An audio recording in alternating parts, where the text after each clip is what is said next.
Bem, então façam aí uma cara parada durante um segundo que eu vou começar. Olá, esta é a primeira sessão gravada do Geek Sessions. Isto foi um projeto que começou quando eu, o Ricardo e o Filipe trabalhámos no... O Ricardo hoje não está cá, mas estará nas próximas.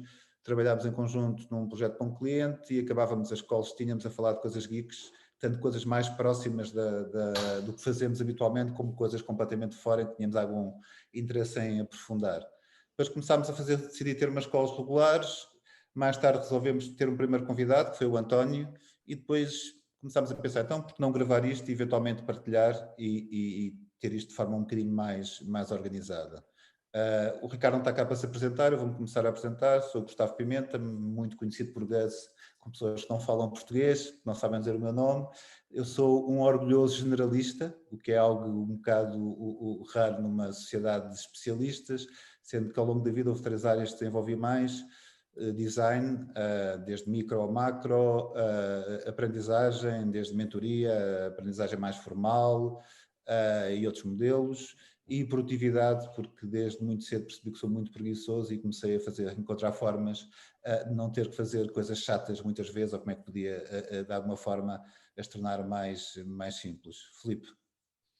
Eu sou o Filipe, sou um tipo muito desinteressante, sou de Évora, gosto de fotografia, gosto de vídeo, aquilo que faço no dia a dia é design, é desenvolvimento algum também. Atualmente sou Product Designer na Automatic, na divisão do Jetpack, que é um plugin para WordPress, e é isso. Pronto, em relação ao nosso primeiro convidado, é o André. O André para mim foi uma escolha óbvia. Nós já nos conhecemos todos há algum tempo, fazemos parte de uma velha guarda da web. Eu mais velho porque comecei mais tarde, mas começámos a trabalhar na web quase todos ao mesmo tempo. O André, desde que eu me lembro, se apresenta como um web nerd, por isso calhou aqui mesmo bem para a sessão. Normalmente é aquele tipo que eu, quando vou falar com ele, quando estou com ele, vou sempre cheio de notas mentais para explorar novas coisas. As pessoas dizem isso de mim, por isso agora eu pensei no André como um meta em termos daquelas sparks mentais para explorar coisas novas. O André podia falar sobre imensas coisas. Na altura, quando falámos, eu lembro que ele me falou se queria falar sobre gestão de equipas remotas ou cripto. Eu, sinceramente, não levem a mal, até estou a trabalhar com 2 pessoas que trabalham remotamente. Já estou um bocado cansado de pessoas a explicar como se trabalha remotamente e como se gera equipas remotas. Esta é uma questão de preferência pessoal e acho que cripto é uma área extremamente interessante para explorar e muitas pessoas também não conhecem bem. Eu, quando comecei a ver as primeiras opiniões do André sobre cripto no Twitter, vi que ele tinha opiniões um bocadinho diferentes daquelas mainstream que eu via mais e tornei-me também, estou muito curioso também com o que ele vai apresentar. André, o palco é teu. Bom, antes de mais, muito obrigado pelo convite. É um prazer estar aqui nesta primeira gravação e ainda mais com esta brilhante apresentação, Gustavo. Tu, para além de me fazer sentir velho, é um prazer ouvir-te explicar. E gosto que tenhas puxado o Web Nerd, que é de facto, sabem aquela, cada vez que há um serviço novo, estão lá sempre os mesmos. Então, tipo, está o Diniz, está o Rui Moura, está sempre pessoal e é sempre, pronto, são os web nerds da vida. Mas sim, portanto, antes de começar, muita gente, algumas pessoas podem não me conhecer, né? Vou explicar um bocado que eu sou. Eu atualmente sou Engineering Manager na GitLab, trabalho também com remoto, como me falaste. Antes disso passei pelos SAP, pelos Pony Places e pela Seeders, onde trabalhámos em conjunto, Gustavo, foi um prazer também.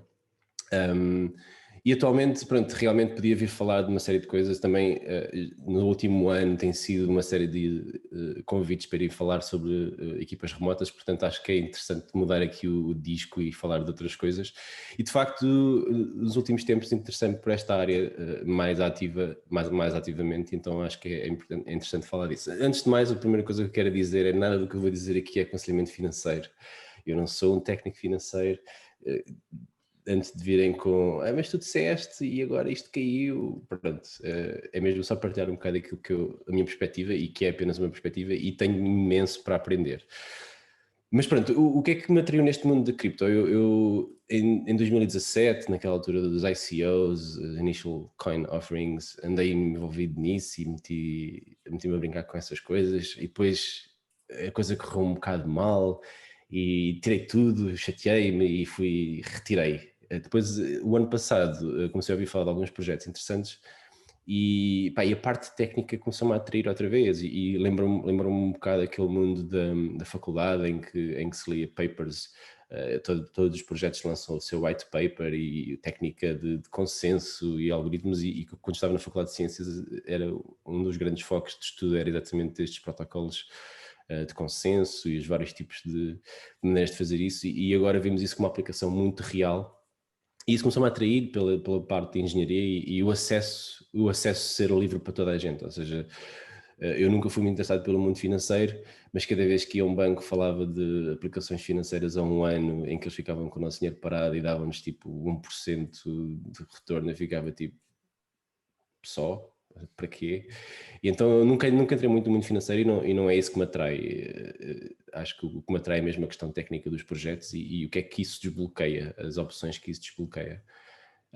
E pronto, entrei, fiz umas contas apostas e agora tenho andado mais ativamente a monitorizar isso. E o que eu tenho visto é interessante porque tenho-me deparado com uma série de personas, né? Nós vivemos no mundo dos experience, já vivemos, pelo menos eu, e acabo por tipificar um bocado as pessoas que vou encontrando neste mundo e tens de tudo, tens desde os hardcore financial nerds, malta que come technical analysis ao pequeno almoço e está a olhar para os charts e fazer padrões e depois é giro porque depois tens sempre os bullshitters em que fazem uma série de traços, tipo, estão a ver aqui um padrão, isto vai subir bué, e é tipo, toda a gente que a gente ouve falar, incluindo eu, que estou agora aqui a falar deste tema, toda a gente tem um interesse num determinado projeto e muitos deles não fazem disclose daquilo que têm e acabam por estar a falar mal de outros projetos porque esses projetos vão ameaçar aqueles que eles têm e é tipo, eu não entro muito nesse tribalismo, acho que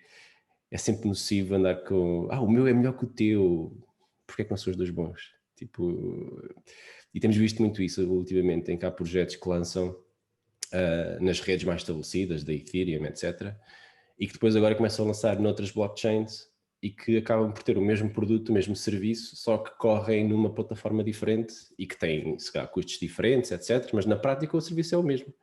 Portanto, acho que o mundo vai passar por aí, multiple chains, mas pronto, temos esses os nerds das finanças, temos a malta que é mais interessada na parte dos fundamentos dos projetos, qual é que é o objetivo do projeto,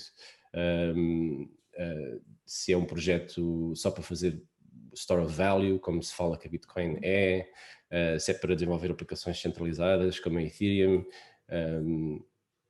depois outros projetos têm outras visões mais a longo prazo, portanto a malta que é mais atraída por aí, depois temos a malta que só quer fazer dinheiro, custa o que custar, sem qualquer princípio, e aí é um bocado os newbies, / meme coin nerds, que vão atrás de tudo o que é Dogecoins e o Elon Musk manda um tweet e de repente vai toda a gente comprar aquilo só porque há muitos olhos a olhar para aquilo, mas depois no dia a seguir perdem montes de dinheiro. E pronto, e depois estou sempre à procura da próxima. Qual é que é a próxima? E hoje em dia, em 20 minutos, tu lanças uma coin ou um token. Tu podes ir na rede Ethereum ou na rede Binance Smart Chain, entretanto, foi uma coisa que foi lançada. Basicamente é uma cópia da Ethereum, que tem exatamente a mesma plataforma, só que é muito mais centralizada, ou seja, os validadores são todos muito mais controlados pela Binance, o que lhes permitiu ao mesmo tempo resolver o problema das fees altas, que é um dos problemas que assola a rede de Ethereum. Resolveram a questão das fees muito mais facilmente, porque é uma rede muito mais centralizada, portanto é muito mais fácil tomar essas decisões. A verdade é que tem tido uma adoção brutal em termos destes projetos e as safe moons da vida todas lançaram nessa plataforma, mas eu se quiser em 20 minutos lanço um token e não tenho que dizer a ninguém quem eu sou, lanço aquilo, o pessoal começa a vender porque faço uma série de propaganda e pagam uns quantos influencers para fazerem promoção do meu token, e depois no final da semana desapareço com o dinheiro, tipo ninguém sabe quem eu sou. Tipo, isso tem acontecido, infelizmente, muitas vezes e muita gente a perder dinheiro e esse é o risco. Também é uma das coisas interessantes desta área, que é o Wild West. Não há regras, não há ninguém a zelar pelo teu interesse. Perdi dinheiro. Mas tens aqui um seguro e tal. Não, é tipo, perdeste.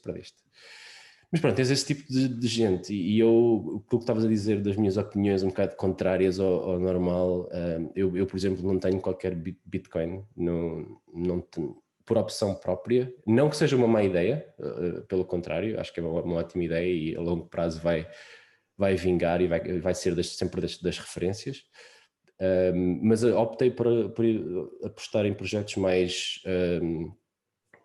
jovens e com crescimento potencial maior. E depois é uma coisa que eu acho interessante, que cada investidor vai encontrar aqueles projetos que lhes diz mais. Ou seja, se tu te preocupas muito com o ambiente, e só a questão ambiental é um tópico enorme, porque se tu te preocupas com isso e ao mesmo tempo estás a investir num projeto que tem impacto ambiental, ou seja, que tem um consumo energético, digamos assim, tem um consumo energético muito alto, independentemente das várias nuances que existem, bastantes nuances neste tópico,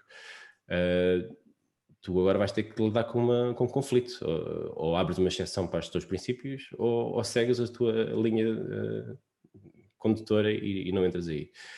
Mesmo esta questão do uso de energia é enorme, porque de facto é um uso de energia grande, e a pessoal tipicamente abandona logo aí, mas depois quando vais analisar um bocadinho melhor, é uma plataforma mundial que está a servir todo o mundo, e de facto está a produzir um resultado, esse consumo de energia, que é a defesa da rede, ou seja, a defesa da rede da Bitcoin é feita através do custo enorme que é atacar a própria rede. Mas não produz mais nada com isso. Ou seja, nós quando temos o Falling at Home a correr no nosso computador, estás a gastar ciclos de processador e a gastar energia, mas tu consegues racionalizar que o produto disto é que eu estou a ajudar com a research científica e médica e etc. Na Bitcoin não há nenhum produto, tu tens os nodes a fazerem as verificações e a serem recompensados com dinheiro, né? Minerar, mas mais nada. Tipo, tu não estás a produzir algo palpável a não ser proteger a sua própria rede. Agora, se tu não dás valor a isso, vais dizer que aquilo é wasteful, ou seja, que não vale nada. Eu costumo dizer que para mim, por favor, que é wasteful by design, o que não quer dizer que seja completamente nocivo, mas opto por ir para outro tipo de projetos. Tenho investido muito em projetos de proof of stake. Deixa-me só interromper-te só uma questão. Diz. No Bitcoin não há nenhum produto, isso já não é bem assim, há 1 ou 2 projetos novos. Eu não sou especialista de todo, estou só a dizer isto porque vale a pena depois as pessoas investigarem um bocadinho, porque há um projeto em particular que eu depois mando o link, que agora não me lembro o nome, porque são tantos, não é? Mas já estão a ser feitas, ou seja, não penso só no Bitcoin como uma coisa estanque, porque a realidade neste momento, como estás a avançar muito rápido, e já não é essa. É o settlement layer, e tu tens projetos como o Lightning Network, não sei se é isso que estavas a pensar. Não é esse, já é outra coisa, sim. Ok. E isso é super interessante, que é, tens outra, já estava a tentar lembrar-me do nome de uma outra layer. Depois tu tens montes de soluções que acabam por colmatar as lacunas das layer 1s, que crias uma camada em cima e que resolve e usa aquela layer 1 apenas como settlement, ou seja, fazem os roll-ups de uma série de transações, vão ao mesmo tempo à blockchain primária e acaba por minimizar alguns dos aspectos negativos disto. E quando eu digo isto, há imensas utilizações práticas em cima das bitcoins e das ethereums da vida, e cada vez vai haver mais. Esta é a questão, é que nós estamos muito cedo ainda nesta plataforma. E é interessante ver como os casos de uso estão a surgir. Coisas como o Decentralized Finance é absurdamente inovador e revolucionário mesmo. Tu pensares que produtos financeiros que antigamente, se calhar, malta do Wall Street tinha ao seu dispor, mas que o Zé Povinho, se conhecesse bem o meandro do sistema financeiro, conseguia chegar lá. Hoje em dia, qualquer pessoa com um telemóvel com acesso à internet consegue ter isso. E se tu começares a pensar na quantidade de pessoas à volta do mundo que não têm acesso a um banco, um dos projetos que eu sigo tem mesmo essa missão de Bank the Unbanked, o caso da Cardano, e há outros que também tentam fazer isso. Tu com um telemóvel e com acesso à internet, que nós, como sabemos, por exemplo, em África, há muitas zonas que têm grande penetração de acesso móvel. Nós vimos isso no nosso mundo de web e startups, quando começámos a ver a penetração de acesso mobile em África. Tu começas a perceber, sim, eles têm acesso mobile, mas não têm um banco no raio de 100 km, porque moram numa zona muito remota. E a partir deste momento tu consegues fornecer estes serviços financeiros e nota-se neste projeto da Cardano tens uma série de projetos mesmo feitos em África para ajudar financeiramente, tipo projetos mais humanistas e e lembram-se da Kiva, certamente, tipo, do nosso mundo. Tudo, isso continua a existir e continua a ajudar pessoas reais, e estas plataformas vão tornar tudo isto mais acessível a toda a gente no mundo sem precisar de uma estrutura central. E isso é fascinante e é importante que depois é giro tocar neste projeto, porque depois volta outra vez ao tribalismo, que é, tu cada vez que falas de um projeto, tu vais ter 1000 trolls a caírem-te em cima, porque, mas esse projeto não tem smart contracts, e esse projeto não faz isto. E eu, sim, e depois? Tipo, cada projeto tem o seu valor e tem a sua perspectiva. Diz, desculpa? Kiva, eu acho que muitas pessoas não conhecem o Kiva, e é um exemplo anterior que é bom. O Kiva, basicamente, podemos, não sei se ainda existe, mas existe. Lá, podemos emprestar dinheiro a pessoas que necessitam em países mais periféricos provavelmente não é a palavra certa, e eu emprestei dinheiro a pessoas para montar uma banca de tacos, para fazer atividades mais corriqueiras, digamos, de dia a dia, e não sei se foi para algum mecanismo que o Kiva tinha ou não, mas eu acho que deve ter feito para aí uns 20 ou 30 empréstimos, muitos deles com o mesmo dinheiro que tinha investido a primeira vez, e nunca tive ninguém que não me pagasse o empréstimo, porque muitas vezes as pessoas partem do princípio que estas coisas não funcionam e que toda a gente vai fugir com o dinheiro, que eu acho que deviam se preocupar muito mais com os especuladores do que com a pessoa que está a tentar fazer a vida e alimentar os filhos num país onde tem poucas hipóteses de fazer, não é? Desculpa a introdução, foi só para dar este contexto. Mas é isso, é ótimo, obrigado pela ajuda. Também queria fazer uma pergunta, só para, eu acho que já explicaste aqui a parte principal, e voltando ao que eu disse de não ser um tipo interessante, eu acho que isso tem uma razão de ser, eu disse isso por uma razão específica, é que tive 2 filhas entretanto, tenho muito menos tempo para estas cenas geeks, e a cena da cripto sempre me passou um bocadinho ao lado. E o que eu vejo no mundo é que tudo tende a simplificar-se, não é? Tudo. Menos as instituições, e especialmente não só as instituições, mas o lingo financeiro, eu não vejo a simplificar-se. E não vejo isso a acontecer sequer com cripto. E pensava que cripto era talvez um salto para isso acontecer, mas o que vejo é o contrário. Eu agora, para perceber o que é o cripto, tenho que ler o que é tudo o que disseste antes. O que é um serviço, o que é uma plataforma, o que é um produto, o que é um smart contract, o que é uma blockchain, o que é... E isso, tu vês essa simplificação a acontecer, ou achas que essa complexidade é uma parte crucial de manter a coisa mais ou menos fechada para as pessoas que realmente têm interesse? Porque é isso que essa a minha perspectiva. Deixa-me dizer-te que adoro a tua questão, e só pela questão que estás a apresentar nota-se que és um tipo super interessante. Agora, respondendo à tua pergunta, é giro porque a minha experiência na parte de user experience e avaliações heurísticas e isso tudo ajuda-me um bocado neste mundo, porque tu tens realmente, acho que há uma evolução. Ou seja, no início as coisas eram muito mais difíceis. Tu hoje em dia tu instalas uma wallet no teu computador e o processo é muito mais usável, digamos assim, do que era há uns anos atrás. E acho que essa evolução vai continuar a acontecer. E dou-te um exemplo muito concreto, que é, tu agora estamos a falar de coisas muito low level e se pensares num ponto de vista do computador, estamos quase no nível do assembly, em que estamos a falar de como é que uma blockchain funciona. Tu não precisas de saber isso, sequer. E vais começar a apostar em projetos. Por exemplo, existe agora um projeto chamado Revuto, que vai lançar na plataforma da Cardano, quando eles tiverem o smart contracts lançado agora no verão. E o projeto deles é gerir subscrições online. Isto é um pitch que qualquer pessoa que utilize os serviços digitais consegue entender. Os teus Netflix, os teus Primes, tudo isso tens uma plataforma para gerir. E faz os pagamentos através daquilo. Agora, ao mesmo tempo em que eles têm isso, vão-te dar uma wallet com tokens de cripto, ok? Que tu não tens que entender como é que aquilo funciona, ou seja, tu tens que perceber, ok, quanto é que eu pago, qual é que é a minha vantagem, e essa é parte do marketing que eles estão a fazer. E eles estão a vender o seu produto. Claro que por trás são backed todos estes conceitos super avançados e difíceis de perceber. Mesmo esta sendo do Decentralized Finance, uma das coisas que tu vês muito é a questão do yield farming e de gerar lucros sem teres que fazer nada, ou seja, tu pões lá o teu stake, tu pões lá a tua quantidade de tokens, de dinheiro, imagina, podemos falar em euros, falar em fiat, pões lá os teus 1000 euros e conforme o tempo vai passando, como eles estão lá e estão a ajudar a proteger a rede, que é Proof of Stake, tu vais ser recompensado com raspas, com uma percentagem disso.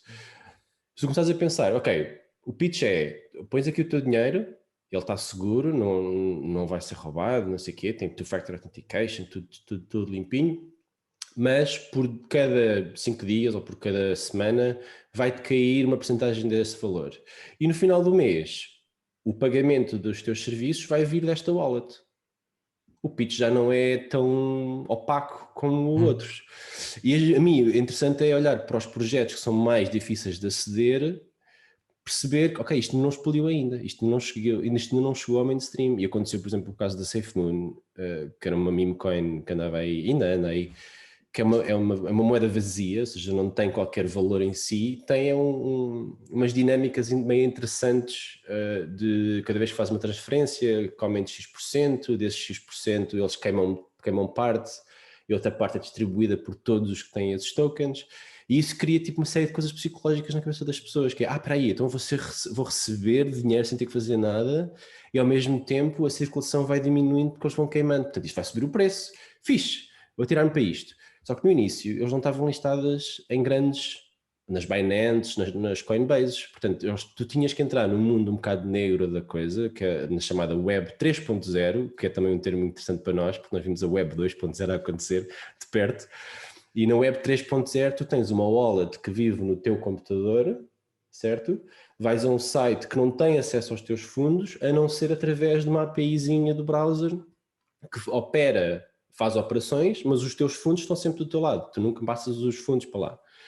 Portanto, havia uma altura em que tu, para comprar SafeMoon, tu tinhas que entrar com uma MetaMask, tinhas que configurar a rede da Binance Smart Chain, pá, que logo isso, como tu estavas a falar, são termos opacos para a minha mãe, por exemplo, minha mãe não queria fazer isso, e ainda não tinha chegado a uma exchange grande. E tu começas a pensar, ok, se isto ainda não chegou a uma exchange grande, quando chegar a uma exchange maior vai ter mais adoção, portanto isto potencialmente vai crescer. E podes começar a fazer essas leituras baseada na psicologia e baseada na usabilidade da coisa. Mas eu acho que vai evoluir e acho que a evolução vai ser essa, que é as pessoas vão começar a usar serviços, por exemplo, o OpenSea, vender NFTs. Tu tens pessoas que vão ao OpenSea que vendem cenas, ou compram cenas e que não entendem muito bem como é que funciona um smart contract, nunca programaram em Solidity e percebem que, pronto, o NFTs só isso é uma conversa um bocado à parte. Quero um melhor exemplo para o que estás a dizer da facilidade, são aquela coisa da NBA, certo? Em que as pessoas certo, compram, por exemplo. E eu acho que eles nem falam em NFTs, salvo erro.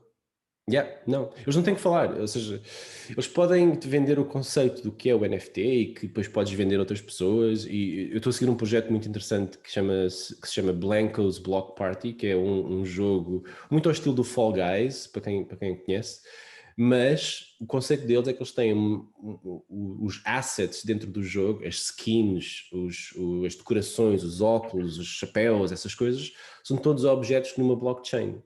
E tu tens uma wallet dentro do jogo, mas até agora tu não a vês, estás a ver? Tu, quando crias a tua conta no jogo, é-te atribuída uma wallet dentro da blockchain, que eles estão a usar a EOS para fazer isso, e depois o que vai acontecer agora no futuro próximo é todos os assets que tu tens dentro da tua wallet são NFTs dentro da blockchain, que tu vais ter um marketplace e vais poder vender isso. E isso tu quando começas a pensar na utilidade que isto tem no mundo dos jogos, imagina no Fortnite, que está aqui o meu Funko Pop aqui, que não me deixa mentir, que é um mundo enorme, tipo, é um mundo super mainstream e que realmente tu começas a ter uma utilidade palpável nestes objetos, que é, imagina que eu tenho um NFT do Fortnite na minha wallet, interligo a minha wallet com o Fortnite, tenho os objetos para usar isso dentro do jogo, mas depois vou à Rocket League, tenho a mesma wallet interligada com isso e posso usar o mesmo item.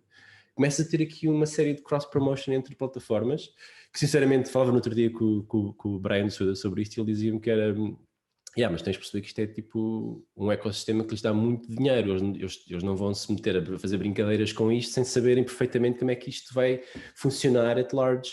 E eu acho que vais começar a ver estes projetos mais periféricos a começar a usar isto como experiências e o que acontecer com eles vai educar a malta mais, os AAA titles a adotarem ou não estas plataformas. André, mas eu acho que vai melhorar. Deixa-me só acrescentar aqui algo. Filipe, o que estavas a dizer de a maior parte das pessoas não conseguirem perceber os conceitos é verdade. Agora, imagina que um tipo como tu, eu conheço-te, quer entrar um bocado neste mundo.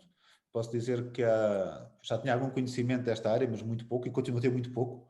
Eu acredito muito numa coisa que uma vez o Naval Ravikant disse que ninguém percebia muito disto, porque é um mundo tão grande, e disse só para perceber o básico tinha que se fechar 3 meses numa casa a estudar isto, e é verdade. É isso que eu sinto. E é verdade, exatamente isso que eu sinto. Há cerca de 2, 3 meses o Pedro Oliveira convidou-me para ser um key supporter do projeto que ele tem agora, que é o Talent Protocol, e fez-me um pitch perfeito para aquilo, porque disse: Gustavo, isto é o que tens feito a vida toda com a mentoria, mas em escala. Basicamente, eu fiquei obviamente interessado em saber mais. Então comecei a ler mais coisas e tal, e em pouco tempo, indo aos recursos certos, tenho uma visão geral da coisa, se calhar mais aprofundada numa área ou de outra, mas tens bons podcasts, tens bons recursos para compreender.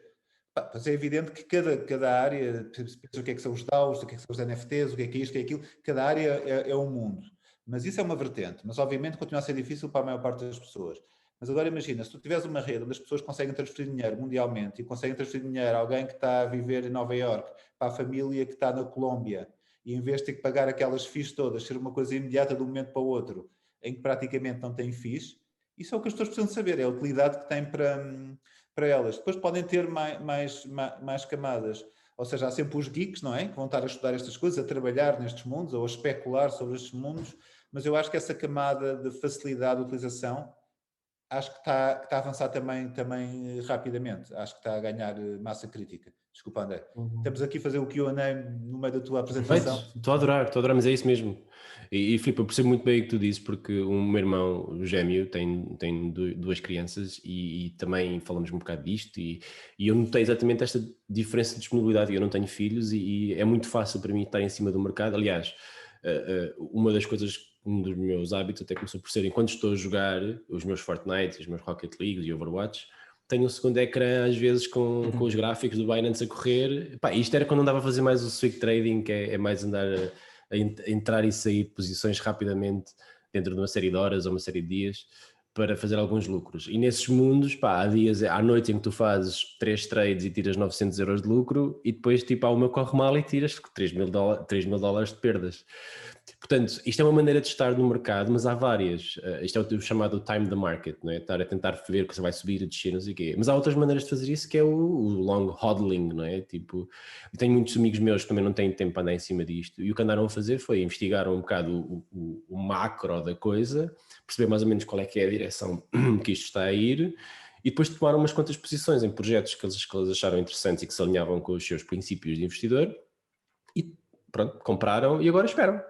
E agora esperam durante uma série de meses ou anos para tirar retorno. Porque depois também, o que tu vês agora, e as últimas semanas temos ouvido muito falar, o crash das cripto e tal, tipo, eu não estou nada em pânico, mas tenho visto muita gente nestas comunidades em pânico porque chatearem-se com o Elon Musk porque eu pus todos os meus life savings nestas cenas, e tipo, burro, meu, tipo... A primeira coisa que tu ouves quando entras em cripto é nunca metas dinheiro. Lembras-te da CIDAS, Gustavo? É early stage investments, a grande maioria falha. Não metam dinheiro aqui que não podes perder. É o princípio para todos os investimentos. É o princípio que tu... Exatamente, pronto. Seguindo esse princípio, sabendo que puseste dinheiro lá que podes perder e que se ele desaparecer de hoje para amanhã não vais morrer e não vais ter problemas familiares e financeiros e etc., se o mundo das cripto caírem, tu não vais morrer. E é sempre cíclico. Infelizmente o mercado acaba por estar muito acoplado à Bitcoin, e como eles têm o halving de X em X tempo, isso acaba por gerar um bocado um ciclo de subida e descida, e dos bear markets e dos bull markets, em que vai haver tendências de inversão. Mas na verdade, em termos de ano após ano, é um mundo em expansão. E a Bitcoin acaba por ser ainda um bocado, quase metade do market cap do mundo todo das cripto é a Bitcoin, mas os outros estão em crescimento franco, ou seja, tu notas que há montes de projetos em crescimento. Portanto, se tu puseres umas raspas nestes projetos, tu acabas por tirar depois, para o ano, ou daqui a 2 anos, ou daqui a 5 anos, acabas por tirar bastantes lucros. E há outras maneiras de estar. Eu tenho visto muitas coisas no TikTok, por exemplo, que é uma das minhas fontes de informação mais séria que tenho. TikTok, porque eu pensava que o TikTok era uma coisa que não me interessava, porque eu não tinha... Não é só danças. Lá só via porcaria, até que a Leila convenceu-me do contrário, deu-me 3 ou 4 pistas, depois fui roubar-te a ti a algumas pessoas, eu estou completamente não estou viciado, não vicio em redes sociais, mas não diria que é a minha rede social preferida, porque o Twitter traz muito conhecimento e eu estou guerras todas, mas o TikTok tem aquela diversidade que eu necessito sempre a toda a hora, que é absolutamente É maravilhoso, caótico, não é? caótico. E era isso que eu queria contar, que é, portanto, tu tens coisas neste mundo, imagina, sem entrar nos meandros de blockchain, etc., há uma coisa que há serviços que oferecem que são os collateralized loans, que é, tu podes meter a tua cripto num serviço, no BlockFi, uma coisa assim, e eles dão-te 50% do teu valor em empréstimo em dólares, por exemplo.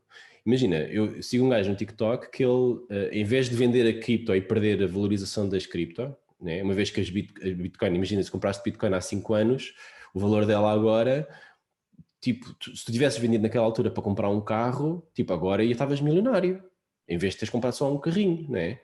Portanto, o que agora existe é, tu metes um depósito, o chamado collateralized loan, metes um depósito de BTC ou de Ethereum ou de ADA ou o que for num serviço, eles dão-te 50% desse valor em dólares, tu fazes o que tens a fazer, vais pagando os juros ao longo de um período que acordas, mas não vendeste a tua cripto. Portanto, se a tua cripto valorizar ao longo do próximo ano, tu não perdeste esta valorização e, se calhar, muitas vezes com essa valorização pagas o empréstimo que fizeste. Portanto, tu começas a pensar nestes mundos e depois tens as Creator Coins, que o caso do projeto do Pedro Oliveira, o Talent Protocol, tem. Desculpa, Roberto. Uma camada em cima disso, reforçando que aqui não estamos a fazer aconselhamento financeiro, ponto. Ou seja, tudo o que dissemos aqui validem. Somos burros, somos todos burros. Há um projeto agora que não me lembro do nome, mas depois também posso mandar, ou podemos pôr nas notas quando não publicarmos isto. Basicamente, tu pedes empréstimos que depois pagam a si próprios. Ou seja, estão sempre a aparecer coisas em cima de finança descentralizada que são inacreditáveis. Desculpa, continua. Mas é interessante, porque depois tens montes destas coisas que começam a surgir e estavas a falar do Talent Protocol do Pedro Oliveira, é um bom exemplo, que é chamadas Creator Coins, em que tu crias eu crio a minha própria coin, tu crias a tua coin, eu compro coins do Gustavo, coins do Filipe, e depois com as tuas evoluções dos projetos, tu lanças um projeto, tens mais visibilidade, há mais malta a comprar as tuas coins, a tua coin sobe de valor, eu faço dinheiro porque agora vendo as coins que comprei de tuas. No fundo, eu estou a apostar em ti. Estás a ver? São coisas completamente inovadoras e que depois muita gente acaba por perguntar, então, mas porquê que isso não é uma base de dados? Porquê que em vez de uma blockchain, isso é só por causa do buzzword? Algumas vezes a malta vai para a blockchain só por causa da buzzword, e é importante discernir entre o que é realmente uma coisa que te permite, imagina, eu estou dentro do mundo da blockchain, tenho um token lá, rapidamente converto isso para dólares e traduzo isso em dinheiro real. Pá, se fosse numa base de dados, eu tinha que estar à espera de integração com o PayPal, tinha que ter à espera de integração do serviço. O facto de ter ali uma porta para a blockchain permite-me capitalizar muito rapidamente, sem pedir licença a ninguém.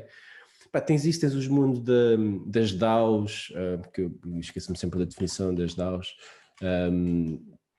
que são organizações centralizadas, que são novas formas de fazer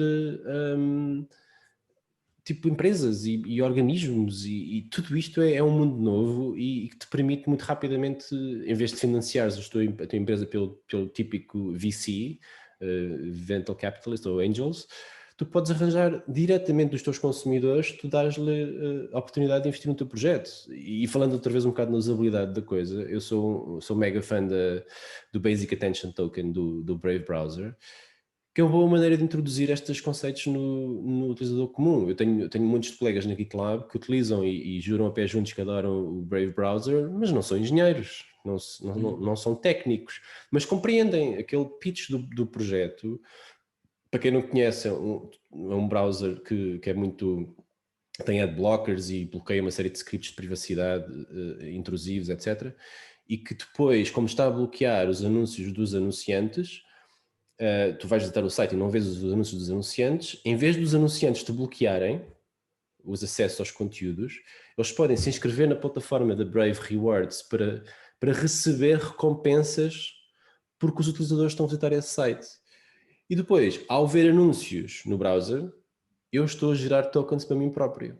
E depois posso criar um hábito de monthly contributions no browser que todos os finais dos 2 meses contribui X BAT para os publishers que eu visitei. E repara, o publisher pode ser o teu Twitter. Gustavo, o teu Twitter, Filipe. Eu fui ao teu tweet e andei lá a responder e não sei o quê. O meu browser registrou que eu visitei a tua página social. Se tu tivesses feito claim dessa página social na plataforma, tu ias receber bates meus no final do mês. Agora imagina isto multiplicado por milhões de pessoas, feita de uma forma descentralizada na web toda. Pá, estes projetos são fascinantes. Agora uma nota, o criador do quem está à frente do projeto foi quem criou o JavaScript. Ou seja, alguém que não teve importância. Brandon Eich. E devo dizer que isso é um conflito para mim. Não sei se sabes, ele saiu da Mozilla porque estava associado a uns investimentos e apoia uma série de organizações anti-LGBT. E isso levantou uma série de questões de filosofia e de princípios que pode ser benéfico pelo facto de ser uma pessoa muito bem interligada na nossa indústria. Por outro lado, também pode ser uma coisa harmful, mas não... Agora já me puseste a mim com não é? O que é que são associações anti-LGBT? Organizam-se para... Religiosas, tipo Chick-fil-A. Chick-fil-A nos Estados Unidos também tem muita reputação disso, porque acabam por apoiar representantes no Senado, etc., que tentam aprovar a legislação que restringe os direitos da comunidade. É uma moral brutal. Tenho que reconsiderar a utilização do browser. Mas é engraçado que esse princípio, desculpa só interromper, esse princípio faz-me lembrar daquele projeto do, não me lembro o nome dele, mas um dos fundadores do The Pirate Bay, que também tinha um projeto desse género, que era, tu instalavas qualquer coisa no browser, penso eu, acho que era mesmo uma extensão no teu browser, e aquilo, ao final de cada mês, tu dizias quanto é que querias gastar. Basicamente é a mesma ideia, mas não era necessariamente com cripto, era dinheiro normal, mas o projeto acho que era mais ou menos a mesma ideia. Por acaso agora não me lembro como é que ele se chamava, mas podemos procurar depois. O Brave, mesmo que tu não vejas anúncios e que não tenhas nada ativo, desde que tenhas a carteira ativa, bate de vez em quando, mas é uma prática que também é normal em cripto, mesmo se fores à Coinbase, de vez em quando também podes ganhar alguns tokens, que são quando querem basicamente criar mais awareness à volta desses tokens. Isso mesmo, Flutter, exatamente, tal e qual. É o Flutter, porque isso já surgiu em conversas exatamente quando estava a falar com outros amigos meus. E de facto, a grandes diferenças. Também existe o Coil, o Imgur.com, aquele primo de imagens do Reddit, usam um outro serviço que é o Coil. Portanto, lá está, todas as áreas que surjam têm uma série de competição e acabam por aparecer vários projetos. O interessante do Brave acaba por ser, e voltando um bocadinho à questão do Brandon Eich, eu vejo sempre a questão de duas maneiras. O projeto do Brave é mais do que o fundador. Perceber um bocado se os fundos que estão, os lucros do projeto estão a ser canalizados para apoiar iniciativas anti-LGBT é uma coisa. Eu pessoalmente, privadamente, se está a apoiar esses projetos, consigo separar um bocadinho, sou um bocado mais moderado nisso, não sou tão extremista, mas há casos e casos. E confesso que ainda não resolvi esse meu conflito, é um conflito ainda interno que tenho. Gosto muito do projeto, mas estou aqui um bocado também em conflito, confesso. Já transmitiste esse conflito também para aqui. Claro, é contagioso. Mas, por exemplo, o BAT é um exemplo de um projeto que está a romper com essas barreiras da usabilidade e a permitir as pessoas utilizarem estas coisas, mas existem vários deles. Tens serviço agora, por exemplo, outra rede, outra blockchain, a Polkadot, que tem um princípio um bocadinho diferente de outras. Que giro é que vários destes projetos acabam por ser fundados por ex-co-founders ou líderes da Ethereum que saíram do projeto Ethereum porque discordavam um bocado como aquilo estava a ser gerido. E logo aqui acabas por ter duas perspectivas. No mundo da Ethereum, tu tens aquele mundo muito open source, caótico, consensual, de comunidade, que se vê nas W3Cs da vida, nessas organizações que acabam por demorar muito tempo a fazer qualquer alteração, mas quando fazem é bastante aceito. A Cardano optou por um processo muito mais académico, de fazer investigação ao longo de uma série de anos e teorizar qual é que seriam os melhores cenários e construir depois de uma forma iterativa, e aqui acaba por puxar muita parte de engenharia, não é? Um processo iterativo de lançamento incremental de um projeto de software. Muita gente na praça não entende isto e acaba por olhar para isto, mas isto ainda não faz isto. E eu, está bem, o Facebook quando lançou também não tinha marketplace. Então, estás a perceber? Portanto, tens uma série de diferentes posturas em relação a isto. E depois o fundador, o Vitalik, já falou deste projeto da Cardano, em que fala que eles optaram por um projeto académico. Muitas vezes a visão académica tem os tais chamados blind spots, de viver muito no laboratório. Quando vais para o mundo real, há muitas aplicações que tu nunca sequer pensaste. No meu caso, pessoalmente, atrai-me a questão deles misturarem as duas, acabam de misturar a parte académica e depois um lançamento incremental, com beta testers, testnets privadas e depois o rollout muito incremental para fazer essa parte do teste. Polkadot acaba por ser um projeto construído muito rapidamente, do Gavin Wood, com o conceito de parent chains, para tu conseguires ter múltiplas chains interligadas numa cloud agregadora que te vai facilitar a intercomunicação entre estas chains todas, que ainda ninguém sabe quais é que vão ser estas parent chains. Lá está, logo aqui tens 3 conceitos radicalmente diferentes, mas que vão acabar por potenciar serviços em cima disso. O Zé Povinho que vai usar é os serviços que vão estar em cima disso, não lhes vai interessar tanto a parte do level. Há muita gente que entra na parte só para gerar dinheiro e aí vai entrar muitas vezes na parte no mundo dos influencers, porque isto é uma das coisas novas que não havia em 2017 quando andei nisto, que é, tens tantos influencers aí na praça, nos YouTubes, nos TikToks, a fazerem promoção das suas próprias cenas, e tens coisas como a malta faz um live no YouTube, há um que é o blockchain, não, como é que se chama o gajo? BitBoy. Há um gajo que tem uma audiência enorme, cada vez que ele faz um vídeo e fala de uma moeda, tu notas no gráfico, tipo, dá um salto, estás a ver?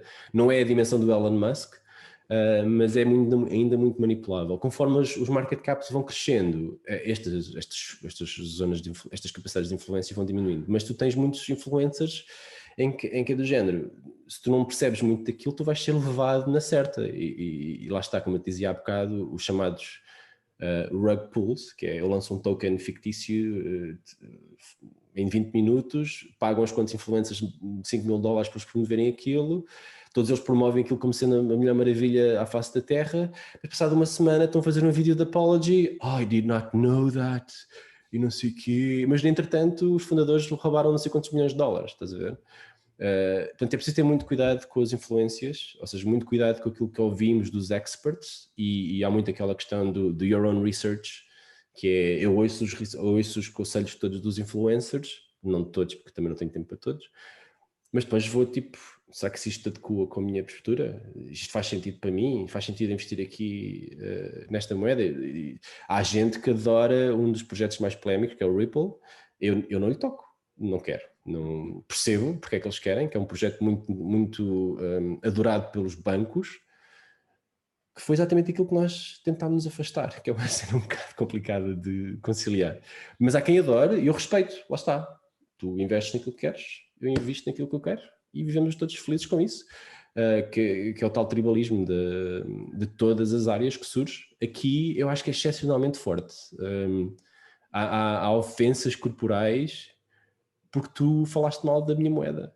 É surreal e acho que é importante também, tipo, abstrair-nos um bocado disto. Vou dar a tua cena, Filipe. É possível estar nisto a longo prazo, sentares em cima de coisas todos os dias. Sim. Desculpa, Gustavo. Estás com um ponto que se calhar não estamos aqui a sublinhar tanto, que é, para mim, esta parte toda da especulação é o que menos interessa. Obviamente interessa, obviamente quem quer olhar para isto tem possibilidades de ganhar muito dinheiro se for informado, obviamente, se informar, isso quando André disse, ter o feeling dele, ouvir podcasts, ouvir as pessoas que estão por trás dos projetos a falar, cruzar uma série de coisas, mas para mim o potencial que isto tem, que é uma coisa que já não vai voltar atrás, e principalmente, a mim atrai-me principalmente todos os conceitos mais de DAO, tudo que tem a ver com organizações descentralizadas, isso é o que interessa mais. Eu acho que às vezes também se fala tanto na componente especulativa, que muitas pessoas quase negam esta realidade porque associam a isso, não é? Eu acho que essa é... Desculpa. Eu acho que essa é a minha maior dúvida, é separar aqui, tal como disse no início, tu falaste de plataformas, falaste de serviços, falaste de produtos, falaste de tecnologia, e acho que a minha maior dúvida aqui é separar essas várias camadas, e especificamente quando disseste há bocadinho que a Bitcoin representa 50%, é isso? Do market cap. Ok, de todas as moedas, 50% do market share é da Bitcoin, é isso? São Bitcoins. Essa parte interessa-me porque, por um lado, consigo perceber que, ok, o algoritmo é tão bom que as pessoas estão interessadas nisso, não é? E em fazer iterações a esse algoritmo básico que foi dos primeiros, não é? Não sei se foi o primeiríssimo, mas foi dos primeiros a ter aquela teoria toda por trás e a explicar tudo o que é que existia. E depois, por outro lado, será que isso representa, esses 50%, será que representa não só porque foi dos primeiros, mas porque é a moeda mais estável, ou seja, em termos financeiros é o investimento mais seguro, ou não tem nada a ver com isso? Não, isso é uma excelente questão e deixa-me só clarificar um bocado para quem estiver a ver e não conhecer estes conceitos. Quando se fala em market cap, fala-se, é o valor que as moedas de Bitcoin em existência têm, ou seja, é o valor que pagaram, é o valor agregado delas, portanto é o preço da moeda vezes o número de moedas em circulação. Okay? Isso dá-te o market cap da moeda. O preço flutua, sobe e desce, o market cap também sobe e desce. O agregado disto tudo, estou a olhar para o coinmarketcap.com nesta altura, é 1,6 trilhões. Okay? O market cap de todas as cripto. A Bitcoin está em 744 bilhões. Portanto, acaba por ser metade, um bocado menos do que metade de coisa. O que quer dizer que todas as outras são isto. Agora, puxando um bocado para o nosso mundo, nós já vimos isto acontecer. Se tu pensares na dot-com bubble, nos anos idos, e se tu pensares nos high fives, nos Friendsters, nos MySpaces, nós já vimos um first comer a desaparecer do mercado.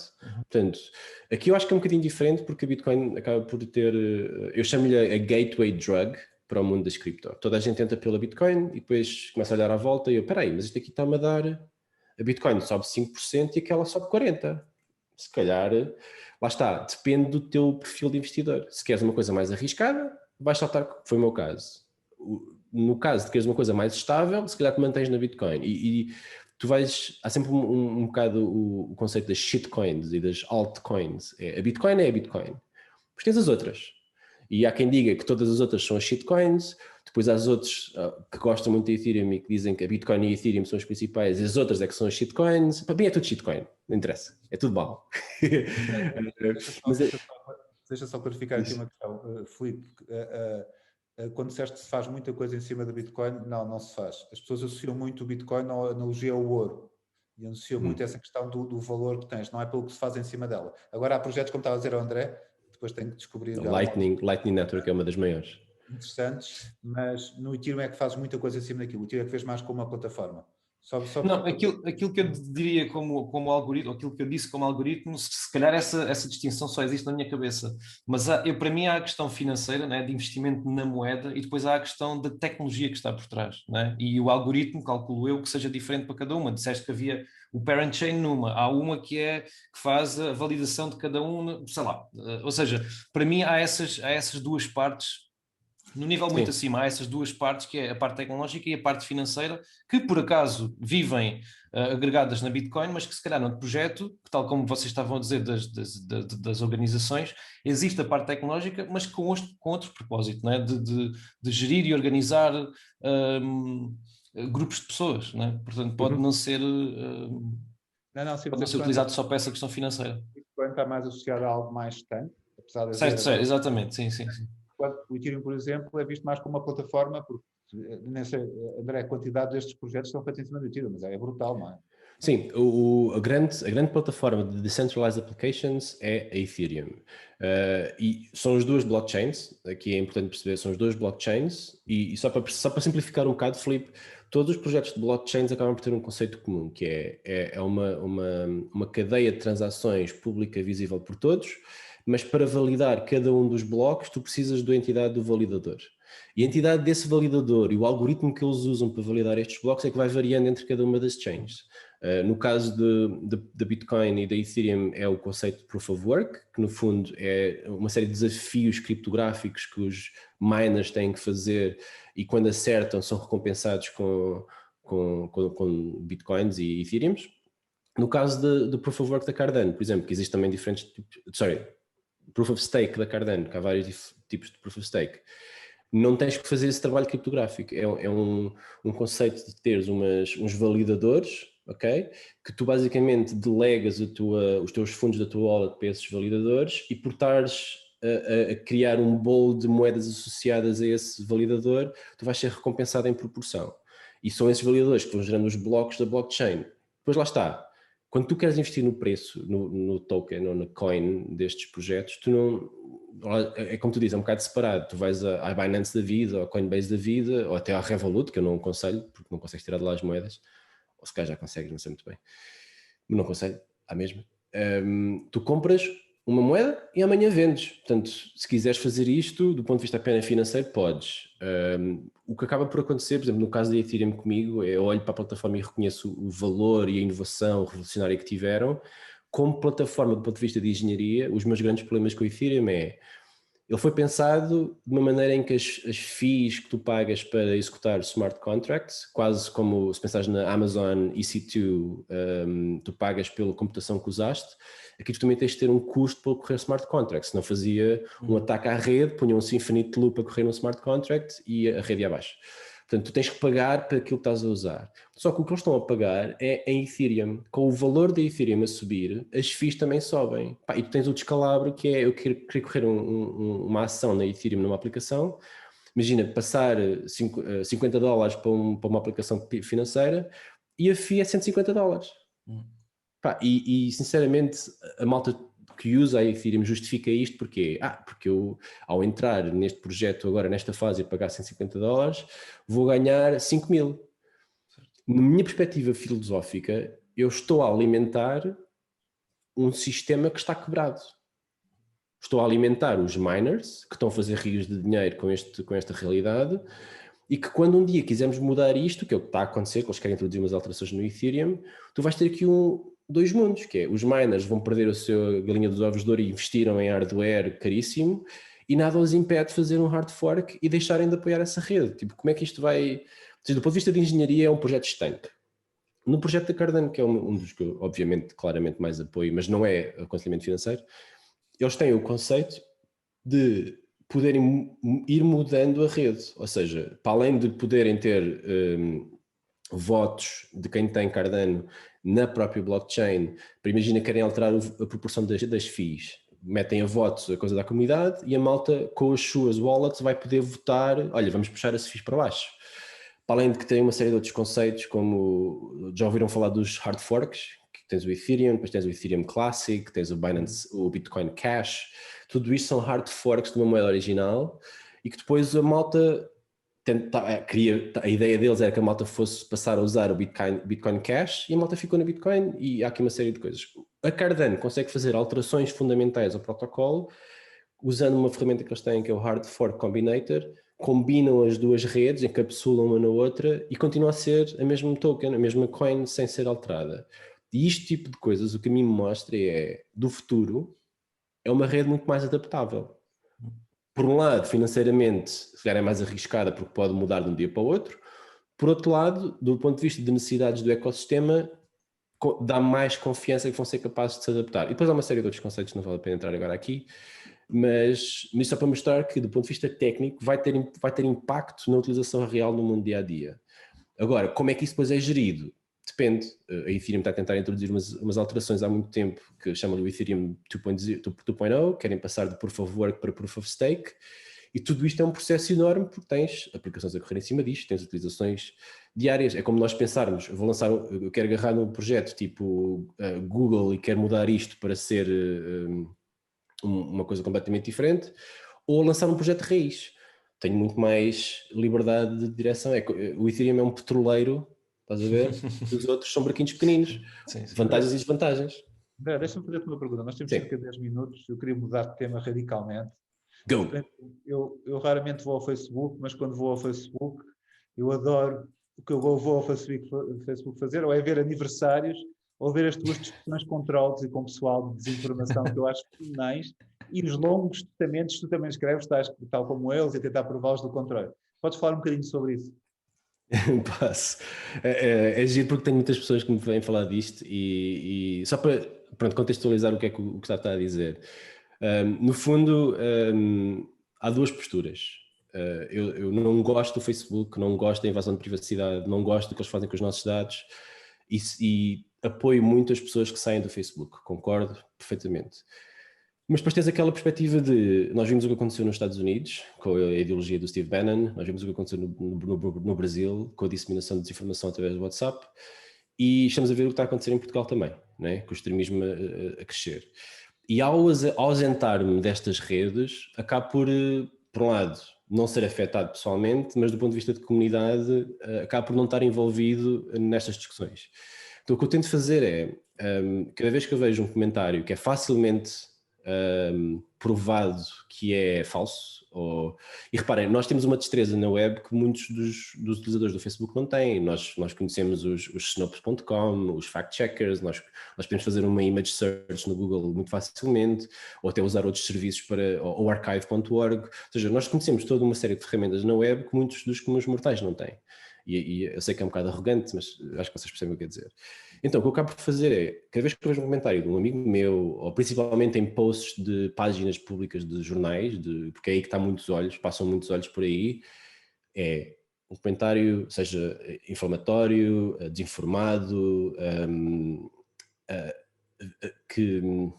pouco inclusivo, racista, xenófobo, esse tipo de coisas. O que eu faço é deixo um comentário contrário à postura dessa pessoa, às vezes a gozar, às vezes a informar, às vezes a provar, às vezes até condescendente, uso vários estilos, mas o meu objetivo nunca é converter essa pessoa, ou seja, eu não quero mudar a opinião daquela pessoa, o meu medo é deixar que aquilo se espalhe.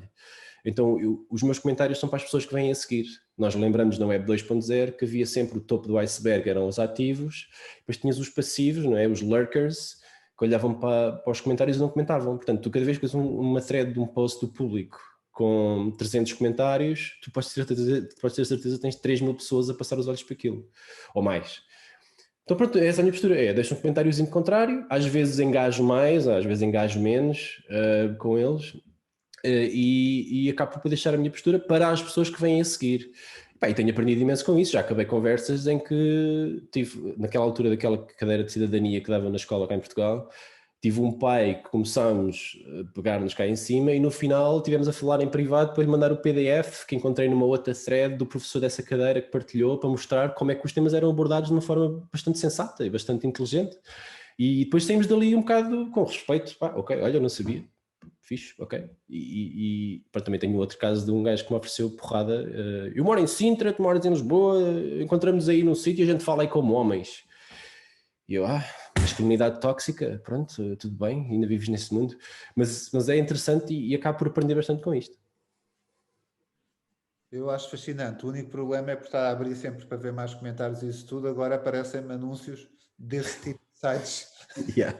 Problema, mas para mim não é um problema. Eu adoro porque o facto da minha diversidade radical faz com que eu entre no YouTube e me possam sugerir o Mário Machado e um canal de transexuais lado a lado. E eu adoro isso porque acho que é mesmo... Acho que tanto eu como tu e o Filipe também provavelmente somos muito dificilmente categorizáveis por esses algoritmos. Sim. O TikTok é perfeito para isso. Mas já me aconteceu, devo confessar, que dei por mim no site de uma televisão qualquer que tu costumas comentar. Newsmax, provavelmente. E pensar como era uma coisa vinda de tipo, não tive a ver o que é que se passava, que era credível. Eu, não, mas isto não pode ser possível. Ou qualquer coisa assim do género, tipo, não, está mal do meu mundo. Exato. Eu sigo tudo o que é Fox News, eu sigo o Newsmax, eu sigo cenas de extrema-direita para saber quais são os argumentos que eles usam. E isso tem-me ajudado depois a desconstruir argumentos de outros. E é como tu dizes, o algoritmo não me conhece de tudo. Acho que é altamente positivo, porque muitas vezes esquecemos que atualmente podemos estar até a tomar café com uma pessoa que está a ter uma noção da realidade completamente diferente da nossa pelas coisas que lhe aparecem à frente. Pensa assim, Gustavo, no To Kill a Mockingbird, o Atticus Finch tem uma cena, uma quote que eu uso muito, que é como é que é? You can only know... Como é que é? You can only know... I can only see the life... gosh. When you walk a mile in their shoes. Ou seja, tu só consegues perceber a pessoa quando andas uma milha nos sapatos deles. E tu pensas assim, se eu tivesse crescido no Bible Belt dos Estados Unidos, eu era um trumpista. Pensas assim e começas a ter uma perspectiva diferente das pessoas xenófobas e muitas vezes é falta de informação e falta de perspectiva. acho que penso assim e tento mesmo ir ter com essas pessoas no mundo real para tentar perceber. Yeah. Ou realidades como o Brexit, quando havia pessoas da BBC que não conheciam ninguém que fosse votar a favor, não é? Exato, e depois foi o que aconteceu. Vivemos todos um bocado em algumas bolhas, mas eu acho muita piada a ti, porque tu chegas lá e é o que tu disse. Eu reparo, agora que tu dizes isso, afinal confirma o que eu pensava. Tu entras com tons completamente diferentes. Yeah. E depois também, Diferente. consoante também vês a maior honestidade ou intelectual das pessoas, também vais mudando, não é? E chego a pedir desculpa. No outro dia, agora por causa desta questão da iniciativa liberal do Arraial no fim de semana, houve uma altura que entrou um rapaz a responder a um comentário meu e eu, pelo primeiro comentário, li aquilo como se ele tivesse a desculpar e vir contra o meu argumento e eu comecei a argumentar, depois no final percebi, espera aí, eu percebi mal. Tu estavas a dizer, ok, então peço desculpa. E depois às vezes as pessoas obrigado por uma conversa cordial. É o mínimo da humanidade, mas sim, eu percebo que aqui neste mundo da selva é raridade, mas de facto, vou ajustando. Eu acho que estamos na hora. Sim. Foi excelente. André, ficas desde já convidado para outra, para falar de outro tema. Eu acho que eventualmente falámos aqui muito isto não é se calhar uma boa intro para a maior parte das pessoas, divagámos aqui um bocadinho, mas acho que falámos de um conjunto de coisas gerais. Tudo o que eu tenho dito aqui sobre a temática, não confio em mim, confio mais no André. Em mim não confio, não é aconselhamento financeiro, não se esqueçam disso. Não, isso era outra coisa. Primeiro Do your own research. A primeira camada, confia mais no André do que em mim, apesar de eu ir acrescentar o tal projeto em cima de Bitcoin lá depois nas notas. E, mais uma vez, não é aconselhamento financeiro. Assim, tenham muito cuidado com este mundo, porque eu diria que se calhar 90% das pessoas que estão a investir em cripto, e estou a mandar este número como podia ser coisa, não percebem patavina, nem perdem um segundo para se informar sobre estas questões, e mesmo quem está informado pode perder tudo de um dia para o outro, e tenham muito cuidado com isso mesmo. Ok. Isso mesmo. Obrigado pelo convite, foi um prazer e sempre às ordens. Até uma próxima.